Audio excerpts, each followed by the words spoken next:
The good thing for us is that our network is about reaching the millennial audience. And with that, you have to be prepared to reach them on all these platforms. And then the other positive thing for us is that we're owned by P. Diddy, Sean Combs. So he is a master of reaching these audiences, and he's been doing it for a very long time. He reaches it with a bunch of different products, and he guides us along the way. We understand how they consume social media, how they interact with social media. When we sell our advertising, we sell it on engagement and reach. It's not the normal Nielsen ratings. We're not Nielsen rated. So we understand like how to engage and how to actually get their attention.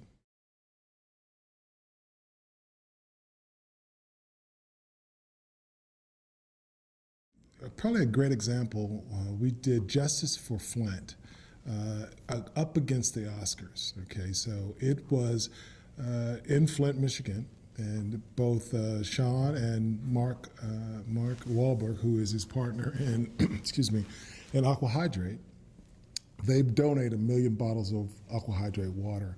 But on top of all that, we actually televised the event that was going on during the same time as the Oscars. We were top trending on Twitter the night up against the Oscars. Our little Revolt Media and TV, because we understand what the millennial is interested in. They were not only they weren't just interested in Oscars, they were interested in what's going on in the world, in their world, and of course all the different music entertainers and their ideas of what's going on in Flint. They wanted to make sure that their voices were heard. So when you look at the social media metrics that are out there, Nielsen can help you with some of those, and Twitter and all those have all their metrics in place, and we're always checking the meter to make sure that we're doing the right things and that we're getting the right engagement.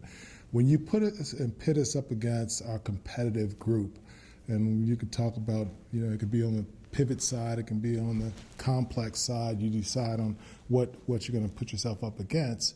We hold our own in that social media space. When it comes to our messages being communicated from one person or one influencer to the next, we're at the top of that heap when we look at the metrics of that.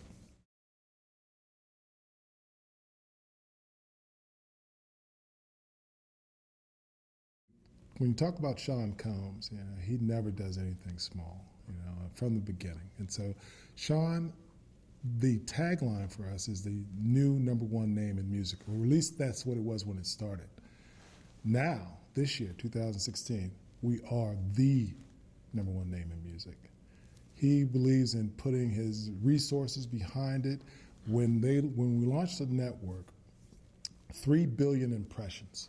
That's what kind of impressions we received. 3 billion, not million, and always looking to do things big. When you look at the talented team that they put together to actually launch the network, the top entertainers who come and do their thing on our network, from our live show in the morning, The Breakfast Club, to Revolt Live that happens in the evening, top performers always want to make sure that they are somehow connected to Revolt. We started 2 years ago the Revolt Music Conference.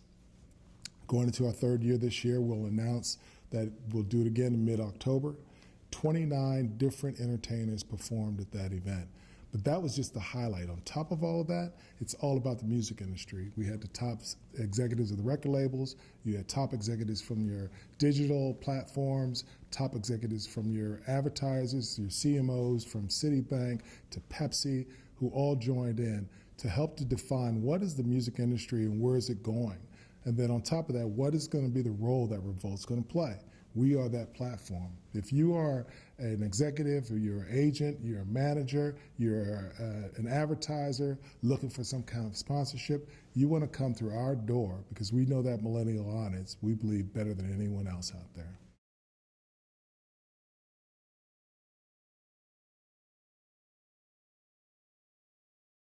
We do a lot of research at Revolt. And what we found is that the millennial audience is connected by music. Not connected to it, connected by music. When you look at the digital landscape and how much music is out there, I'm a pretty old guy. I'm mid-50s.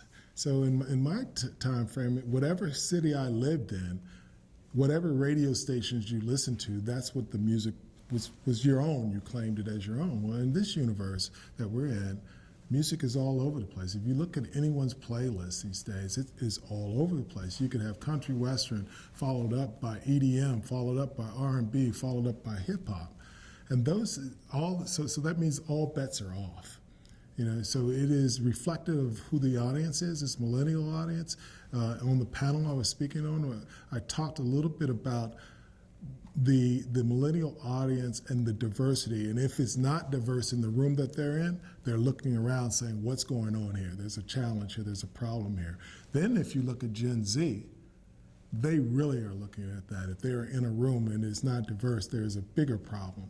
When you think about the census, when you look at 2000 to 2010, the changing environment of our communities across the country, there's a change that's happening, and it's happening fast.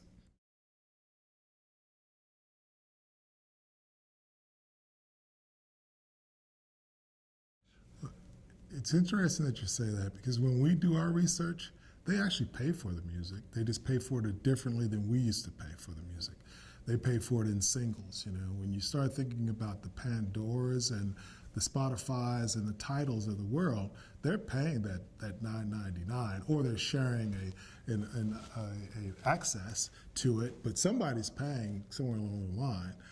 So in the research that we see, we found that $100 is like that limit for that 22 to 29-year-old. $100 is all their content. That's what they want to pay. That's the sweet number. And that is for whatever my video content is and whatever my music content is. And again, if you can come within that price point and provide them all the things that they want, then you're going to continue to get that customer. The other thing that we see is that I always say, my analogy is it's like Mercedes-Benz and their line of products. Okay, so Mercedes-Benz starts you with a C class. They want to get you in the door. And if you as a content provider, you as a distributor and operator, you need to get that customer in the door, because you want them to continue to sample. And as they go along, as they grow, as they add a child, as they get married, all these things begin to happen. They have different needs along the way. You have to be able to provide that product for those different needs. And so the way the Mercedes does it goes to C, then you aspire to the E, you aspire to the S or the G, and those things kind of continue to keep you in that product line. Operators need to make sure that they're doing that. I think Dish and Sling, very smart move. AT&T, DirecTV, and what they're announcing, very smart move. So they're beginning to adjust, just probably not adjusting as fast as they might need to, or they may be doing it very smartly. And because you still have this other large group of people, like myself and us baby boomers, that we like our content just the way it is. We like a better price point, but we like it just the way it is. And you don't want to miss out on them, because that's where the money is still coming from.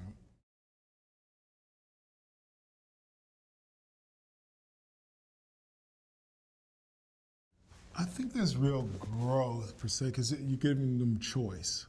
And so you have, in the old age, and I came from Disney and ESPN, so came from one of the big guys. And so, you have your sports, okay, and you have a lot of sports fans, and you have folks who would say they're sort of sports fans, but now you're giving them a little bit more choice in the packaging, right? So I think that the pot can actually grow because you're giving them more choice, instead of saying you've got to take what your granddad used to take and all of these. I don't need all the networks. I don't need Food Network right now. I may want that later on, but not today. So it's like, I think that by giving them choice, the pot is growing. There's more content being consumed today than ever before. Somebody's paying for it, or it wouldn't be here. Someone's got to pay the money to get it out there.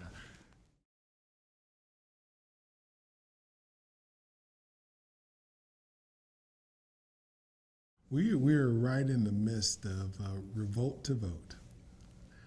And we are making sure that we have a platform to hear all these politicians and to give a voice to the millennials to make sure that they are being heard. You will see in the next 30 days on into the actual election, Revolt making sure that these young voices are being heard. We were right in the midst of sending out and gotten a bunch of responses, and we tried to make it very simple.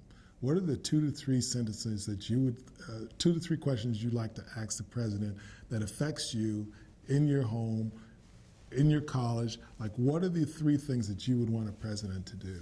And making it just as simple as that to help them begin to understand this political process and all the things that are going on and how it affects you, and hopefully to help them to understand that it's not just these national presidential jobs that they have to pay attention to, it's what's going on in their local markets. And when you start looking at the young millennial consumer, they may not have all the information they need today, and we have to make sure that we provide that to them.